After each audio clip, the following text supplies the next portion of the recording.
Well, hello, my friends. Here we are again. Love you guys. And namaste. See, I got the namaste cup. That's how. Whoa! I got to send this to the cleaning guys. Look at got stuff all over there. 4 guys cleaning. That's what they come and they take my cup, they clean it, and they bring it back magically. It's beautiful. Yeah, you have to have, in order to be spiritual, you have to have a namaste cup. That's for sure. You have to have that. That's like the first on the list of things to do. The truth is, oh, by the way, I'm Steve, Pearl of Wisdom, if you will. I've come to a realization. I haven't did a video for a while. I've taken some courses, and I talked in my previous videos, and I would highly recommend you check them out so you can follow everything I'm saying. That I took a thing called Science of Mind by Ernest Holmes. I really enjoy it. It's fantastic. I recommend you pick up the book, Science of Mind. It's like, it's fairly big. And Ernest Holmes also actually has some things on YouTube. They're a little drab, a little monotone, but if you kind of forget about that and just listen to what he's saying and just let it soak it in, it's wonderful. But I mentioned that, the number one rule is because I'm not really big on rules. And I'm not sure that we were meant to follow rules so much. I've taking those courses. They say, you got to write a journal. Write things down. I'm terrible at writing things down. I do these videos right off the top of my head. When I try to write things down, it just doesn't come out right. It doesn't sound right to me. Now, that doesn't mean that it's not good for you. Maybe that's the way you do it. Maybe it's best for you to do it that way. But what I'm trying to say, I don't think we were meant to follow the rules. And I think kind of this is what separates religion and spirituality. I mean, religion has spirituality involved in it. But I think it's the aspect of what we call religion. Now, an atheist would say anything to do with spirit, God, source, anything is religion. And they'll give you this definition and say, there, you're religious. But for the spiritually minded, or people that pay attention to it, because I think we all are,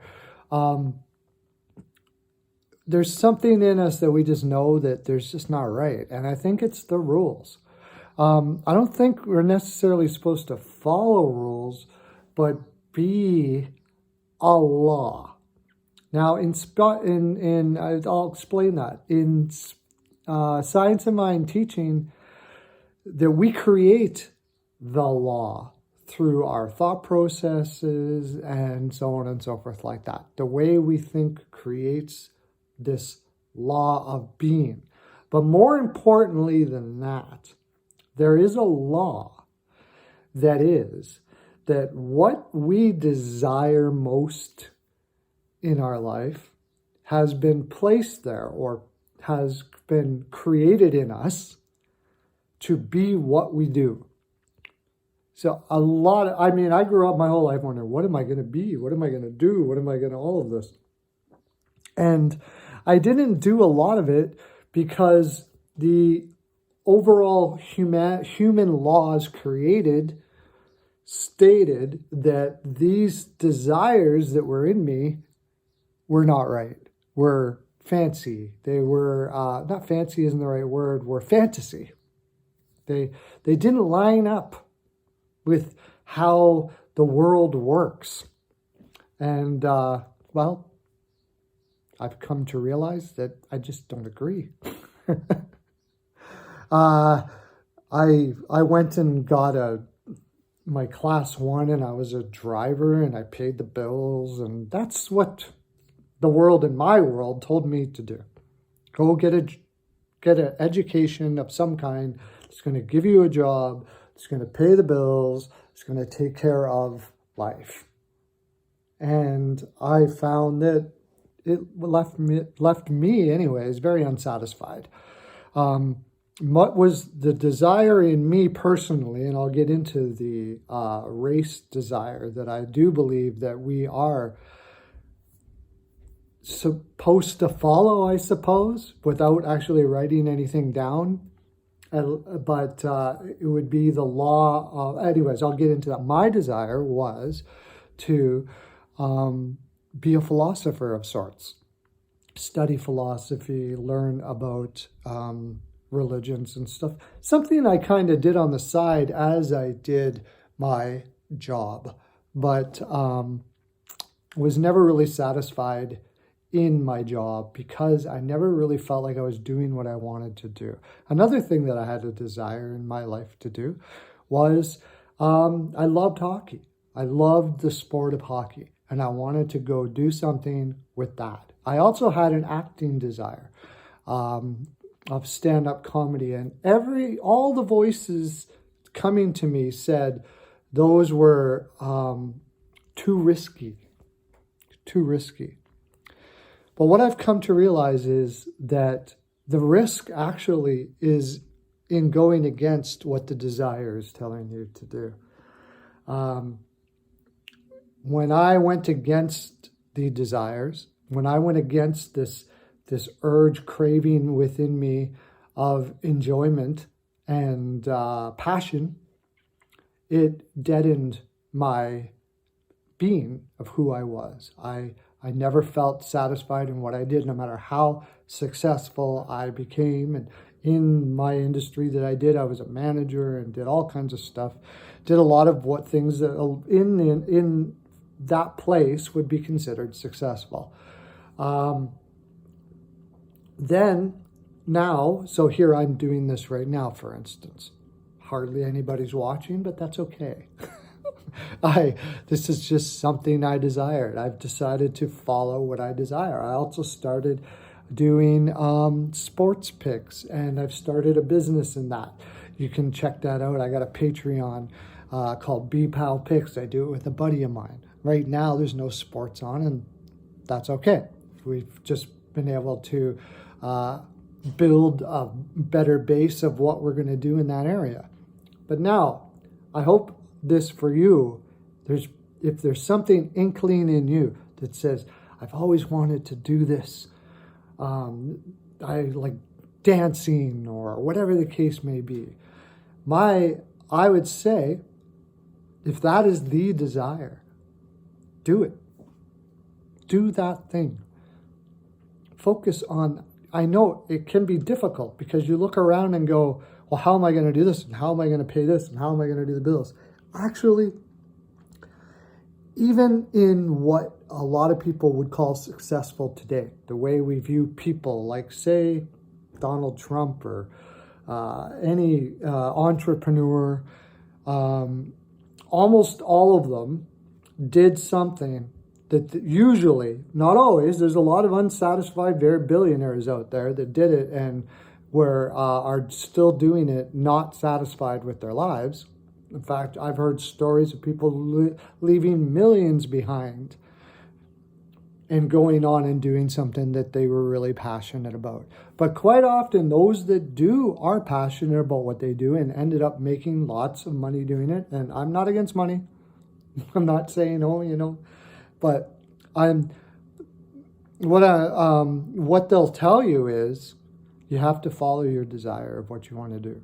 They can't listen to the race consciousness of what the world is created for us to be. This is what I meant about, I'm not very good at following rules. I don't trust the race consciousness rules. And when I say race consciousness, I'm talking about the popular belief of what success or what is necessary for us to do in order to live. I don't trust it anymore. It provided me little. It provided me virtually nothing, honestly. So now, let's take that. That was my individual thing. Let's look at something else. A law, if you want to say. Now, the law if you want to look at it from, I can look at it from a biblical perspective. And if you're not following me on this, maybe you'll understand it from another perspective as well. In the Old Testament, the law was people saying, these are good things, you have to do them. And then I'm going to do this in a real nutshell. Later on, Jesus and Paul basically made the claim that the law did nothing for anyone. Telling people how to live is really just humans being afraid of the fact that we all already know it. Jesus would say it's already in you. We already know. You can go around and ask most people. I would say 99% of people, and I don't have any real statistics on this, but I'm pretty sure I'm pretty close. What is it that you desire? And they will say, peace, love, togetherness, no war, no famine, all of these things like this. They will say that that's what they desire for humanity, all humanity. Now, that we can claim as a law because there is no rule on that. Nobody said, hey, you got to believe that. That was something that was in us right from the time we were little. We all wanted it right away. And guess what? We can have it if we believe that it's truth. That is probably the greatest truth. And another one that I've brought up in previous videos is that we are all one. On some capacity, most people will agree that we are all one. We can have that as race consciousness. If we believe in the truth of that is, we can follow that. Now, what gets in the way of that? What gets in the way of that is our self-security. Believing that if we acquire things for our self-security, we will then be secure. But in actuality, if you talk to psychologists, most psychologists, I have a counselor and I talk to him constantly. I was an addict for a lot of years and he's helped me along with this. Also, I learned a lot of this in rehab. They will tell you that almost all the people they talk to will say one thing. They are bored. These are people that have often lots of money. They have good jobs. They have all the things that really the world tells us is going to make us happy, but they're bored. They're not happy. They're not doing what they desire. They're quite often the refrain they will say is they feel like they're in jail. Our self-security can create a jail for us. Now, I'm not saying there's anything wrong with having food and all of these things like that. But if that is the desire, such as money, for instance, is a good example. I just talked about wealthy people who are very unhappy. If the desire is anything greater than the oneness of all people and all people growing together as one and having unity and peace and all of those things like that, we will be left empty. This is what was called an idol, something that's greater than the whole of all of us. So anyways, where I'm going with this is believing in the desire of the peace and oneness of all is what will lead us to what we desire and what we love and what we want to be. Believing in the desires in us will lead us to that. Not a set of rules to accomplish in order to get it. It's already in us. It's already what we are. And no amount of money is going to fill it.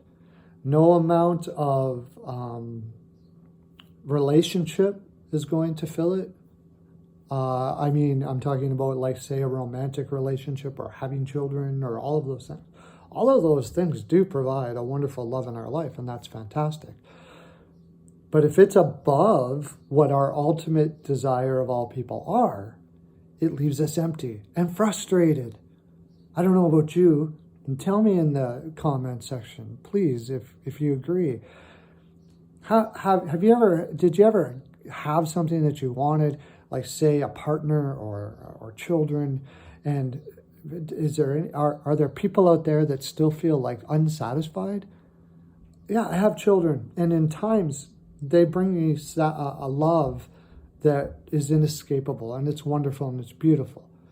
But a lot of people still are very unsatisfied in that, because they thought that was going to create what we all know in us, which is the peace and the oneness of all, which I found myself, and I said you might have all found out otherwise, in the idea that the Creator, the Spirit, our spirit,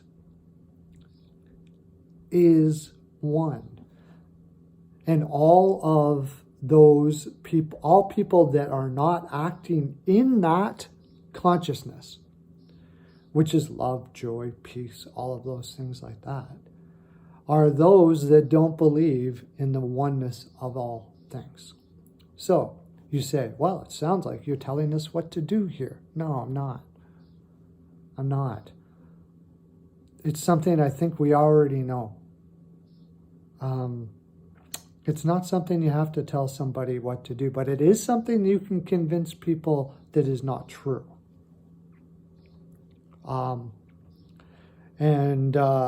If that has been the case, if you're feeling empty, if you're feeling like you've done everything and everything is good in your life, that you have accomplished all the things that you thought would make you happy and it hasn't made you happy, it could very well be that you have, like, say, unforgiveness issues, anger towards people,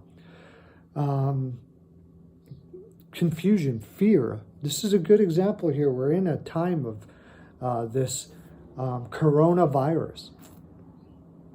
And we have the way that it is being accomplished for us to follow the rules is using panic, fear, all of those things to get people to want to be the way they want you to be in order to get rid of it. I might go into a coronavirus video here soon too.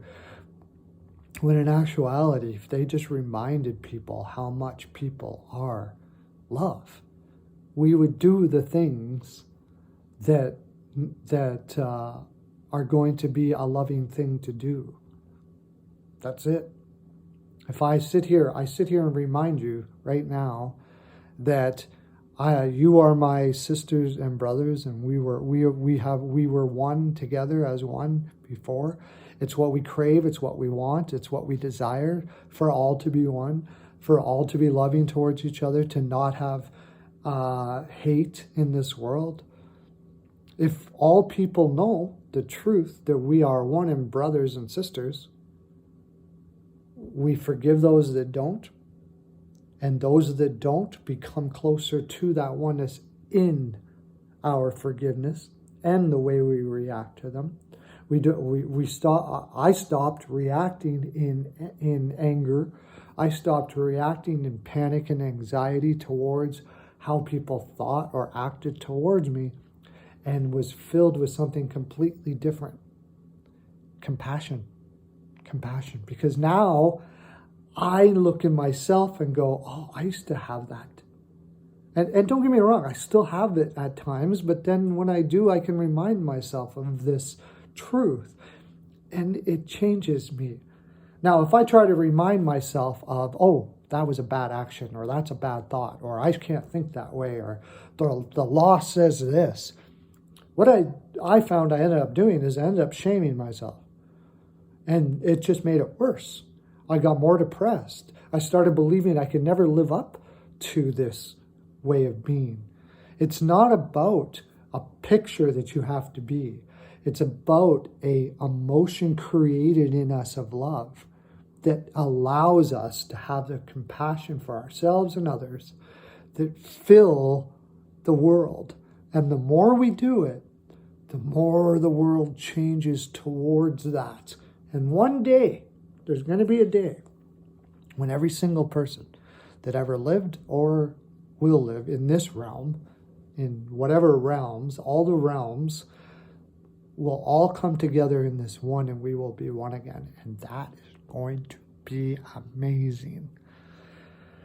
Okay, boys and girls. I don't know why I say that, because I'm a boy, you're a girl. That's all I got for you. That's my full 42% today. I really hope we can namaste together. Leave me some comments down there at the bottom. Let's connect. Lots of love to you.